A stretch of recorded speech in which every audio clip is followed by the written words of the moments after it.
be beaming, I be booming down that block. Everywhere you go, you know they know I'm hot. What's up? What's going on, my good people? Welcome back to the channel. Hope you all are doing well. If this is your first time here, I want to welcome you. Pull up a seat. Hope you enjoy the content. And before we get into this video, I want to ask that you like, comment, share, subscribe. Go ahead and tap that bell while you're at it so you're notified anytime I drop a brand new video, go live, or schedule a premiere.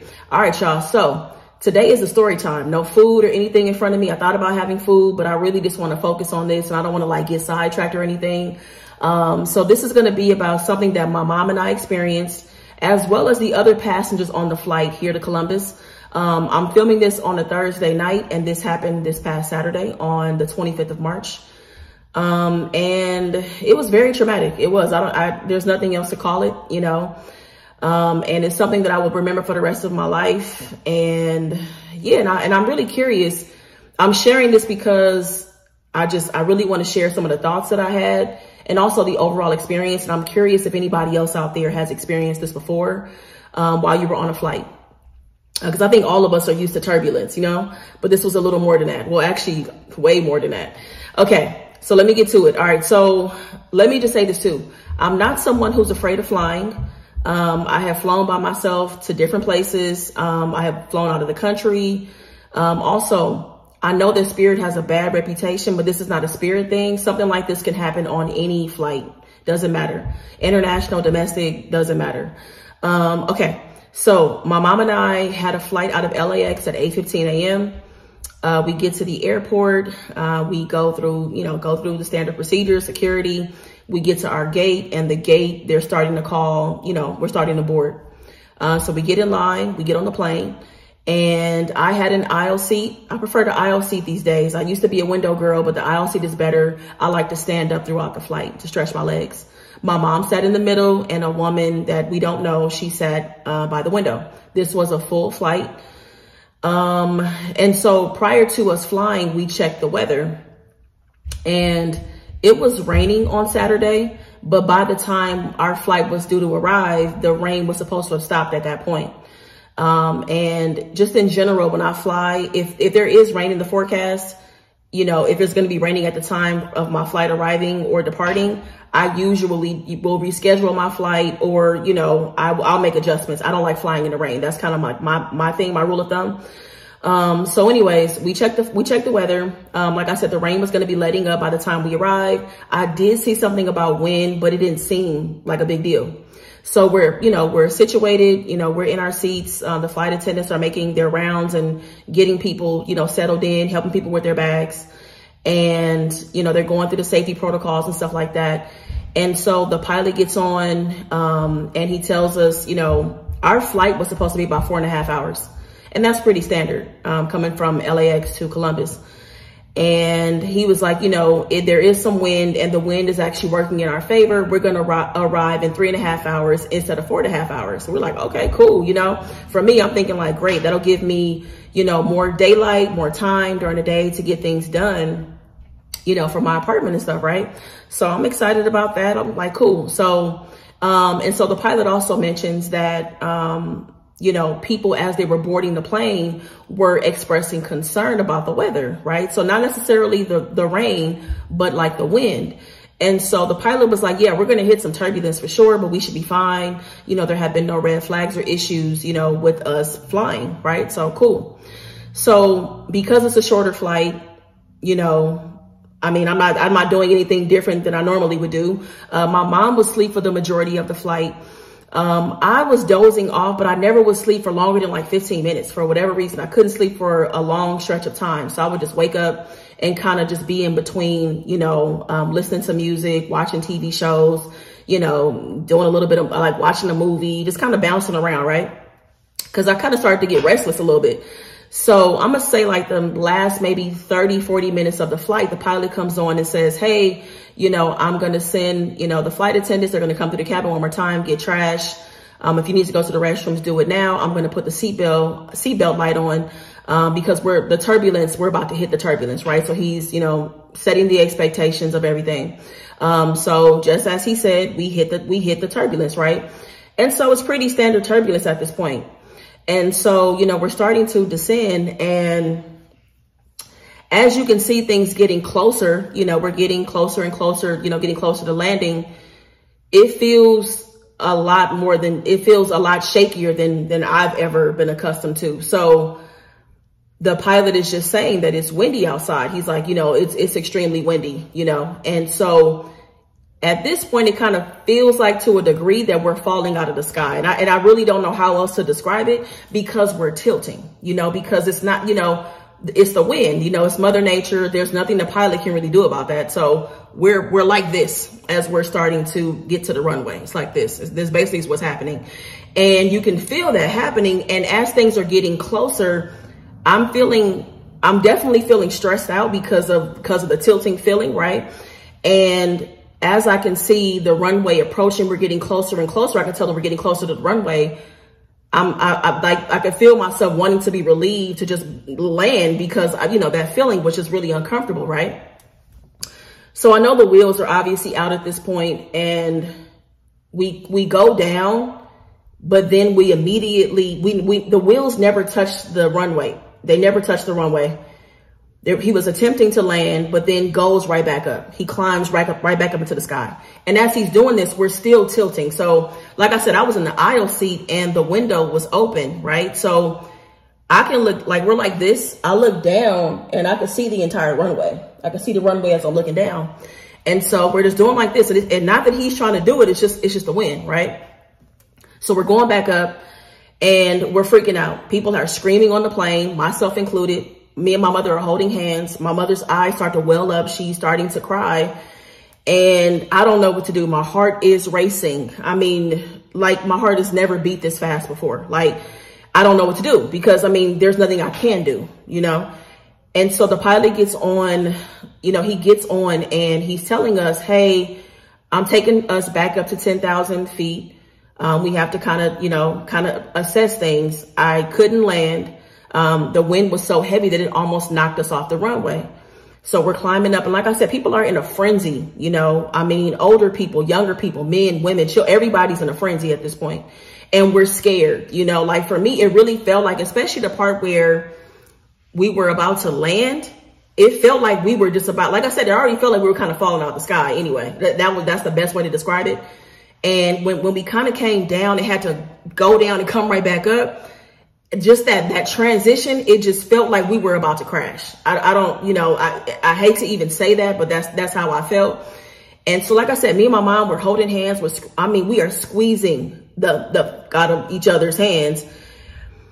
And just so many thoughts just are racing through my mind. And so we're just kind of waiting for the pilot at this point. And I want to say that the pilot did a great job keeping his composure. I mean, like, his tone of voice never changed. He never sounded panicked. He never sounded worried, anything, right? So we're going back up into the sky, 10,000 feet. He gets on and he tells us, hey, we're going to kind of hang out here for a little bit. You know, we go back up 10,000 feet. There is turbulence. But then as we're coming out of the clouds, it's kind of clear. Like, there's patches of like clear sky. And we're kind of like in that area. There isn't any turbulence, right? So he's telling us, like, we're going to be up here for about 10 to 15 minutes. I got to check in with the tower, check in with, you know, air traffic control to see what's next. And so we're stable at this point, but people are still freaking out though. You know, people are holding hands. And also when this happened, like that really, really rough transition, when I felt like it felt like we were going to crash potentially, people started whipping out there. Like I said, people were screaming. A lot of people screamed on the plane. I saw people like pulling out their phone. Like the guy next to me, you could tell that he was like texting his family. And was he saying goodbye? I mean, I couldn't read what he was saying, but you could see that he looked the worry in his eye, and he was like texting several people. But it was a lot of people on, like, I could look up, like when I'm sitting in the aisle, I could look out, people are pulling their phones out and like texting, you know? And I'm like, oh my God, you know, so we're hanging out for 10 to 15 minutes. The pilot comes back on and it's like, okay, there are 2 planes ahead of us. We're going to see if these planes can land. And if, you know, after those planes are done, we're going to go for another approach. And once that, you know, if I can't land it, we're going to have to go to Louisville, Kentucky. And so we're like, okay, like we're in the sky, like something has to be done. Right. So me and my mom are looking at each other. Like I said, my mom is crying. My mother is terrified. Like, to see your mother, somebody that you love and care about just so much, you can see the fear, just everything on her face. And there was nothing I could do because I'm trying to keep myself together. And then it was one point, like, I just felt like I wanted to kind of switch gears to help myself be calm. Because there was nothing I could do. I had this picture of my grandmother on my phone, on my wallpaper, and I tapped my phone and I was just telling my mother that I was like, Granny is here with us, and just, just trying to just talk, like trying to get not our mind off of it, but just, I don't know, y'all. I was just digging and reaching for anything to try to calm my mom down. Cause like just seeing her eyes, cause she had a mask on, I had a mask on as well. And just seeing her eyes just so red and just like she was so afraid. And it's hard to see your mama like that. Excuse me, y'all. So, woo. So, what happened after that? Okay. So now it's time for us to land, it's time for us to go for it again. So now we're coming back down to descend. And I could tell we're starting to tilt again at this point as we're starting to come back down. So the wind is there, but it doesn't feel as heavy. I could tell that the wind it feels like we might be in a little bit of a pocket where it's just not as heavy. We're still tilting very much, but it's not as hard or whatever. Like the wind is not whipping as hard as it was the first time. So he's now trying to make this land happen. And so he goes to the approach. He's going through all the steps. We're coming down closer. I can see the runway getting closer to me, closer to us as well. We're about to touch down. Is he going to touch down? And the guy next to me, that's sitting right next to me that was texting, he's just saying like, come on, you could do it. Like, let's go. Like, please. Like, he was pleading and just praying out loud that we could touch down. And y'all, we touched down. And so we touched down. I've never been so relieved in my life. I let out a big sigh. We all clapped. We're cheering, just roaring and of excitement, relief, and just everything, because it was like, what just happened? And I just have never been so relieved in my life. And immediately I started crying at that point because I felt like I couldn't cry in the sky. My mom was already crying and I didn't want to make it worse. And my stomach it's a spasm in my stomach. Like my stomach feels like it's about to explode, and it was just the most terrifying thing in my life, And so before I filmed this video, I told myself that I wanted to go to my therapist and talk through it because I don't know. I just had to talk through it to really, number one, figure out, because it was so traumatic, figure out how to navigate it. Because since this has happened, y'all, I have become so obsessed with understanding what this is, how it happens, how often it happens. So this, what the pilot did was called a go around, or them aborting a landing. And this happens maybe 1 in every 3 times out of every 1,000 approach. So, and when I say an approach, I mean, so that means 1 in 3 times out of every 1,000 attempt to land, basically. And like I said, pilots are highly skilled. They practice this and simulation and stuff like that. But a lot of it really boils down to about the pilot's judgment too, So the first time when he tried to land, he could have still pushed it and just landed. That could have worked for us. It could have worked against us. But there's so many things that you just can't control because of Mother Nature. So debris, anything could have flown into the propeller. It could have been like a nosedive, anything could have happened. And something going into debris into the propeller, I'm saying, it could have caused the plane to catch on fire. Anything could have happened, and because we had to go around, could we have ran out of fuel? Anything, so many possibilities, you know what I'm saying? And just his judgment to even feel like the second time that he was going to be able to successfully and safely land the plane. And even after he landed the plane, we couldn't get to our gate for we were in front of the gate, but because the wind was whipping the way that it was, there was stuff on the runway and in the gate area that we couldn't even go to the gate safely, So we sat there for about 20 minutes and then we finally got connected, and it still took time to get the ramp connected to the airplane. But, y'all, like I said, and I'm gonna get into my thoughts as well. But just seeing, so basically my therapist was saying that what I experienced was acute trauma, which is just a single incident, right? That happens. But then also there was vicarious trauma, where I'm looking at everybody else experience their trauma too. My mother, the lady next to her, the guy that's texting next to me. There were women in front of us. There was a group of women, and they were relying on humor at the time to manage their feelings, And when I leaned over to look in the aisle, I see couples that both have aisle seats. They're holding hands. You know, every people holding hands, just pleading, you know, at this point, you know, people holding their kids and stuff like that. And it was just a lot. And then now in terms of like the things that I was thinking at the time, when it first happened, like when we first were tilting and coming down the first time like this, right? We were coming down and we had that transition of going back up because it was just so rocky and tilty and trying to climb back up to 10,000 feet. Suddenly, that sudden transition, it felt like we were going to, like I said, just crash. I just was like, I grabbed the side of the seat in front of me. I remember myself gripping it. I was gripping it with all of my might. And all I remember saying to God was like, please, just not like this. It's like, I know it's going to happen. I know I'm going to go one day, but not like this. Like, please. I remember saying that. I remember just feeling like, how could this happen? Why didn't I look at the forecast a little bit more? Because the thing about it is I had so much time to think. Like that 15, 20 minute window or however long it was before we actually tried to land again, it's just a lot of time. And when you feel like that you in like a life or death situation or something very drastic or, you know, like that is going to happen, usually it's a lot quicker, right? So just having all that time to think, that my thoughts kept on shifting, right? So I felt just so sad about like, I'm like, damn, I didn't make my move. Whatever God wanted me to do, did I do it? I felt really, really bad for all of my family, but specifically my dad and Lisha. I felt bad. You know, she was in my apartment setting things up. She's anticipating my phone call. And I'm like, damn, she might not get my phone call, you know, and my dad is not going to be by himself, his wife, his only child. I'm like, I'm just like thinking so many things, y'all, so many things. Right. And then it got to a point where my thoughts just kind of shifted to like a peaceful state of like, there's nothing I could do.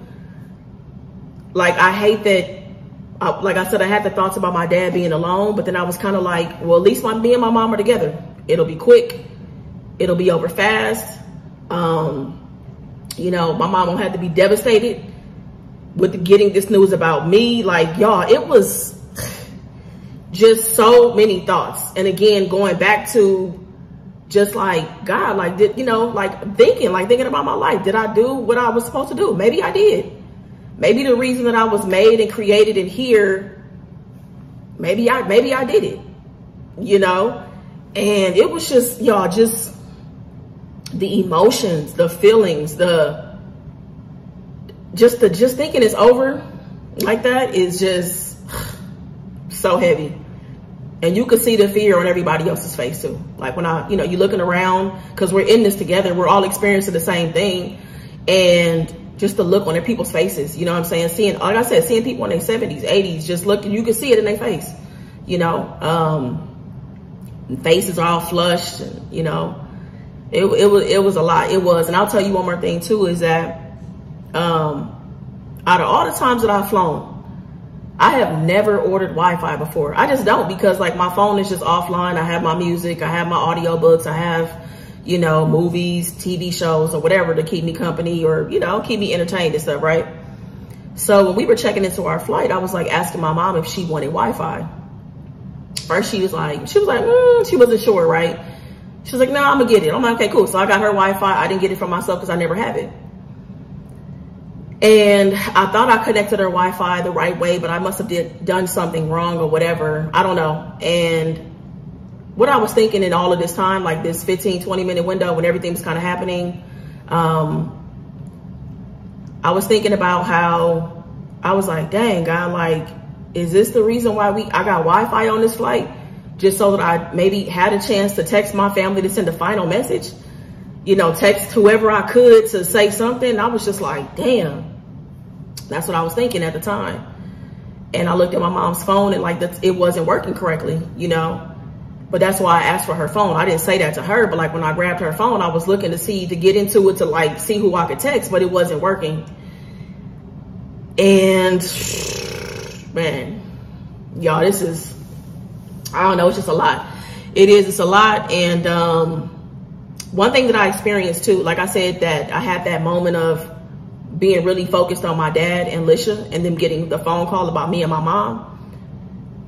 And what happened was, so this was like maybe this, I don't know, second or third night that I was in my apartment, and my mom was in the living room talking to my dad. I was in the bedroom talking to Lisha on the phone. And I just started crying out of nowhere, y'all. I didn't feel it coming on or nothing. I just started crying. And Lisha was like, "Are you okay?" And I recognized that it was a trigger, like me thinking that these are the people that I thought I was never going to see again or talk to again. And just like how much their lives are going to be turned upside down. I was like, just hearing, like I said, these conversations happening at the same time, just like really triggered me. And I just started crying, y'all. Like it was,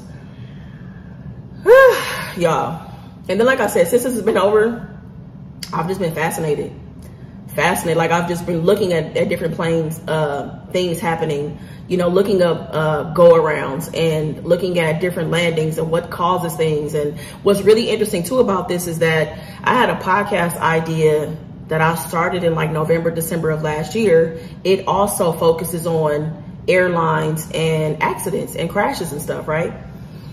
And so that kind of like fueled the curiosity about it after this incident. But yeah, and I asked my therapist, was that doing harm to me? Like, is that something I shouldn't be doing? And she was like, not necessarily. You know, you got to just practice mindfulness and just see how you're feeling at the time when you are looking at that type of content. And so far I've been feeling okay. I have not felt triggered at all. But yeah, y'all. And I know like immediately once the plane landed, I remember my mom said, she was like, "I'm not flying back home." She was like, "I'm catching a train." And you know, if she does decide to catch a train, I 100% understand.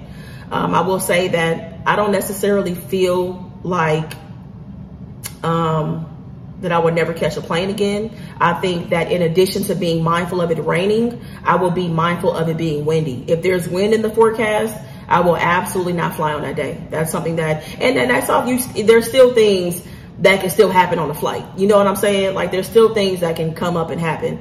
But that's just something I think that I'm going to add into kind of like my rule of thumb when I'm booking a ticket. Is like, okay, let me look at the forecast. If it's wind, based on that experience, you know, I don't want to fly like that, you know. And man, I had so many conversations with God that day, so many. And y'all, my heart rate, I had my Fitbit on. I looked at it that day, my numbers like that night, and I had 303 zone minutes of my heart rate being so high that my body thought I was working out and I was burning these extra calories and stuff, y'all. So 303 minutes, that's how hard my heart was beating and working that day. And I also think that that's part of the reason why I slept so good the first night. I mean, I have slept good every night, but I think it's especially the first night, I really got so settled in because my body and my mind felt at ease. It felt safe. It wasn't like a fight or flight feeling, you know. I felt safe. I felt comfortable. And I think that that's why my first night ended up being the way that it was here in the apartment. But like I said, I've been able to sleep every single night that I've been here. But yeah, man, like since it happened, I just be having these moments where I just be thinking about stuff and I'll be like, damn, I can't believe that happened. I can't believe it, you know. Just that feeling, and you're experiencing something with so many different people. And yeah, so shout out to, you know, to the pilots, Clay and Kevin. You know, they really did their thing. They did a great job communicating with us, saying what was happening. And like I said, just keeping their composure, you know, because as I've been watching different videos and stuff like that of different incidents that have happened on planes, you know, some pilots, because I mean, they're human at the end of the day. I think they're probably, I don't know how pilots are trained or what they're told to do or whatever. But I guess depending on the situation, it can be hard to keep it together. But there have definitely been pilots that have just been like, we need to pray. Y'all need to pray. I don't know what's going to happen. I don't know what our survival chances are. Like I've heard so many different things kind of like said on different airlines and different situations. So yeah, the pilots really kept themselves together as well as the flight attendants. It was an exceptional crew. Like they really held it together. They did, you know, keeping their feelings and stuff together intact, you know, because obviously if they were shaken, that probably would have made things even worse. And just y'all, when we landed and I turned airplane mode off and I texted Lisha, man, my hands was just shaking. I've never experienced my hand shaking like that before. You know, I could barely get the message together to say what needed to be said. And so, yeah, y'all, this is something I'll never forget. You know, I hate that me and my mom have such a traumatic thing that, you know, we experienced together. But like I said, ultimately, I am glad that we were together. I couldn't imagine her going through something like that by herself, or me going through it by myself. So let me know, y'all, in the comments, have you experienced this before? Have you felt like, you know, have you ever had a go around situation where the pilot tried to land but couldn't, have to go back up, or had any other situations in the air? And this is not about me deterring anybody, or, you know, I don't want to put fear in anybody about flying. Like I said, this was just a situation with Mother Nature, and, you know, the pilot did his very best, and we landed safely. But it was just something, like I said, something I will never, ever, ever forget. I will always remember this day. I will always remember how I felt. I definitely will. So that's the story, y'all. So share whatever experiences that you've had in the comments. So, you know, I want to hear what you guys have experienced as well.